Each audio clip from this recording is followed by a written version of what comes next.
Go. It's recording. 2, 3, 4.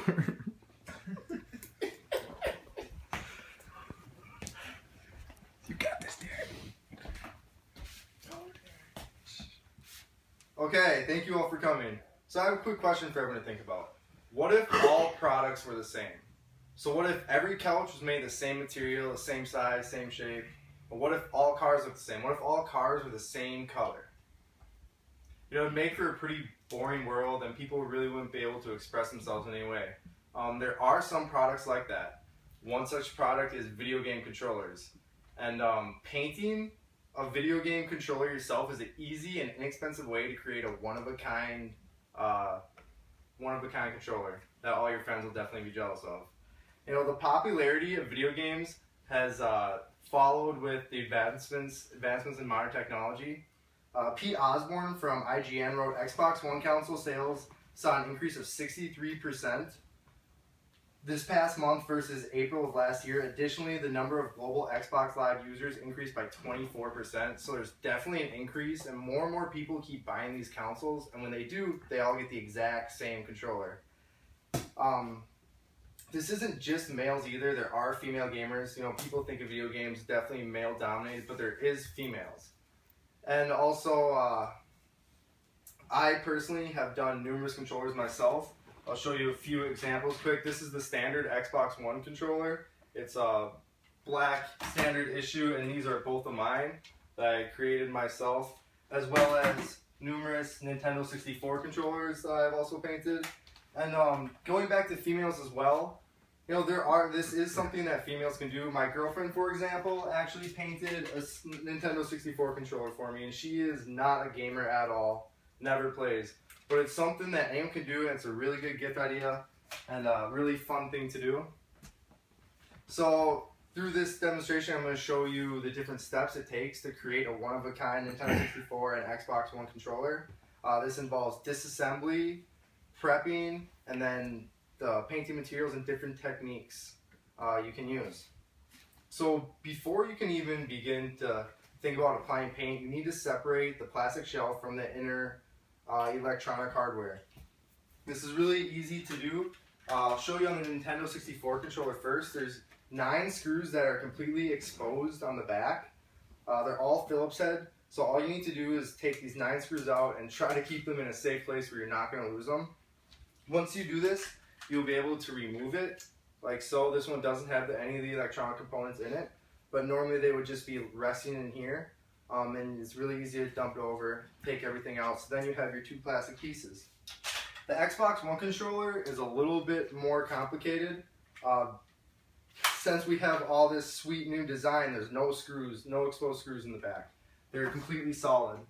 So the first screw is actually behind the battery casing. You'll find number 1. And then there's 2 more screws on each handle. And you see I already have this one exposed, but these plastic pieces here just pop off really easy, and it exposes 2 more screws on each handle. So once you take all 5 of those screws out, you'll be able to separate the outer plastic shell from the inner electronic hardware.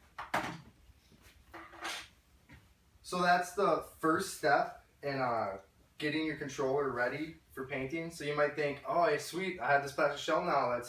Let's go outside and put some paint to plastic.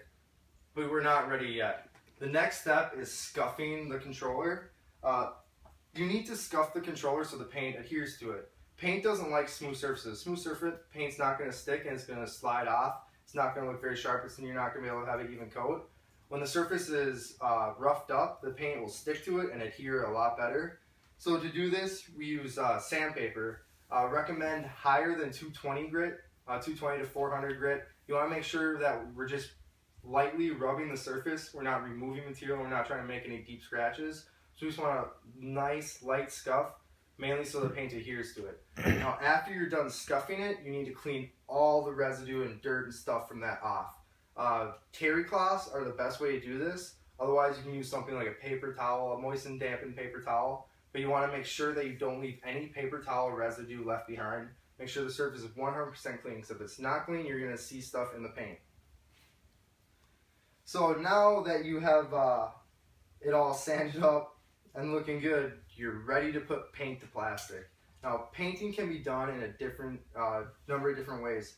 I personally like to use spray paint.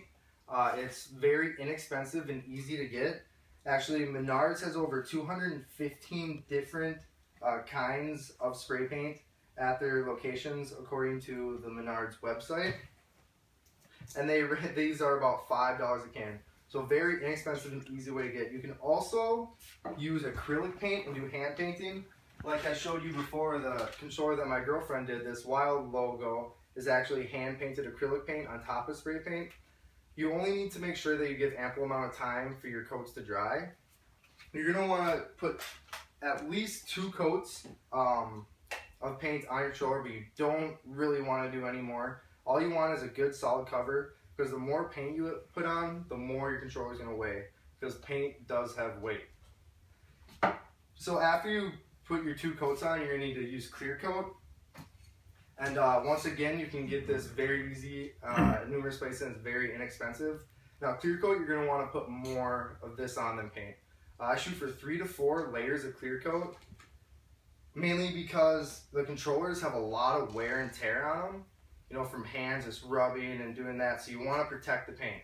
So the more clear coat, the better, but once again, it is heavy, so you don't want to put too much on, but you're going to need enough to make sure that your paint job is well protected. So to sum everything up, you know, making a one-of-a-kind controller that really expresses yourself is a really easy thing to do, and it really helps break from the monotony of everyone having the exact same thing everywhere.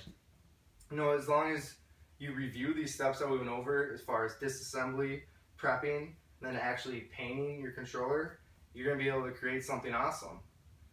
So, you know, nothing is ever stuck the way it is. So if you have a controller and know someone who does, go out and create something special with it. Thank you. Don't stop it. Dude, I didn't, dude. Shut up. I love you, Mom.